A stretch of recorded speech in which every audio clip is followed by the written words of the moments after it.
Hai, nama saya Ayu Triutami, saya dari kelas 10 IPA 1. Kita di sini akan mempelajari tentang Plantae dan Animalia yang seperti pengertian, ciri-ciri, dan klasifikasi. Apa sih manfaat mempelajari Plantae?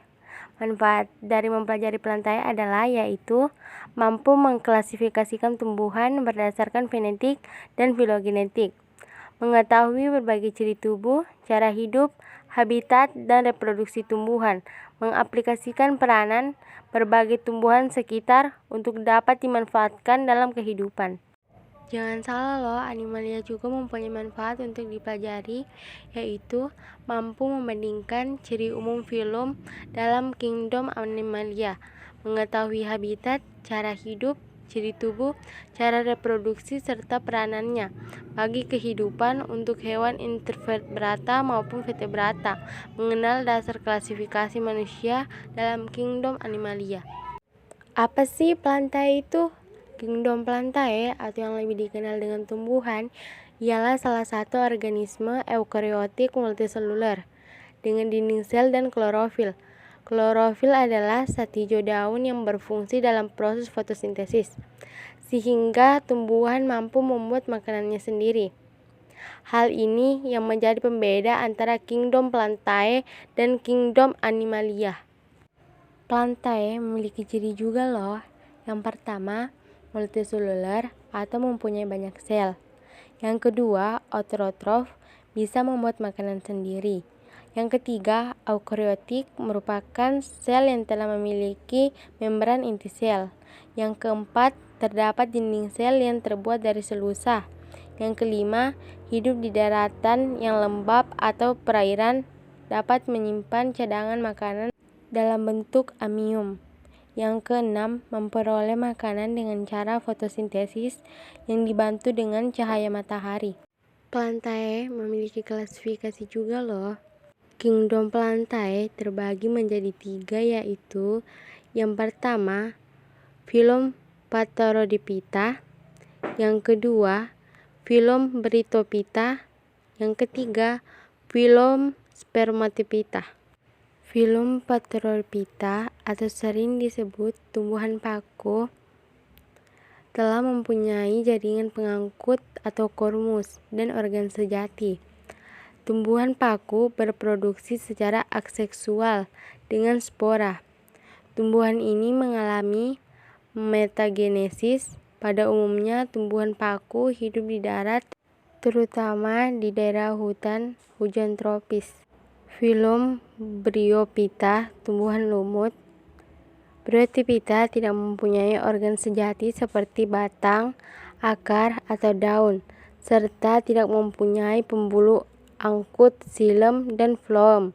Bryophyta mempunyai suatu rizoid kecil yang membuatnya dapat menempel di tanah. Bryophyta biasanya tumbuh di daerah yang lembab dan teduh. Bryophyta adalah sebuah tumbuhan peralihan antara tumbuhan berkormus, kormus vita, dengan tumbuhan bertalus, ptilophyta. Filum Spermatophyta atau tumbuhan berbiji. 4 istilah Spermatophyta berasal dari bahasa Yunani, yaitu sperma, yang berarti biji, dan phyton, yang berarti tumbuhan. Biji merupakan hasil pembuahan antara benang sari dan putik di bunga serta menjadi cikal bakal dari individu baru.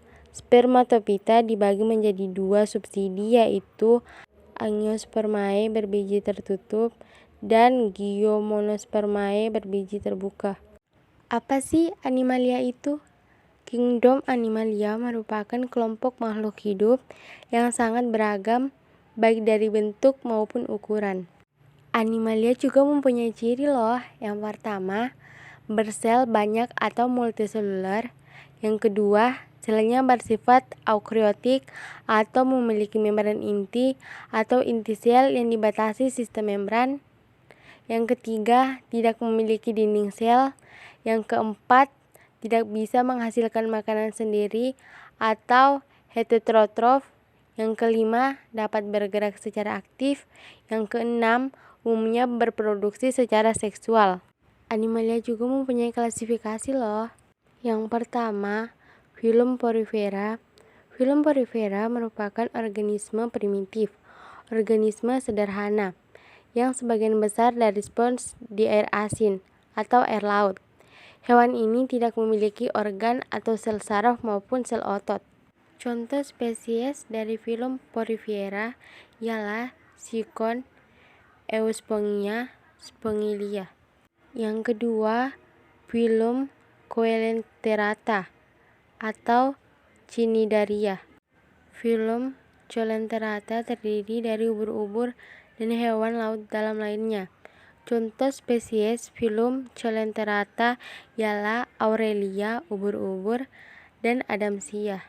Yang ketiga, filum Platyhelminthes. Filum Platyhelminthes terdiri dari berbagai macam cacing pipih. Hewan ini menghuni air laut dan air tawar. Sebagian besar dari anggota filum ini merupakan endoparasit yang ditemukan di hewan lainnya, contohnya Taenia dan Fasciola.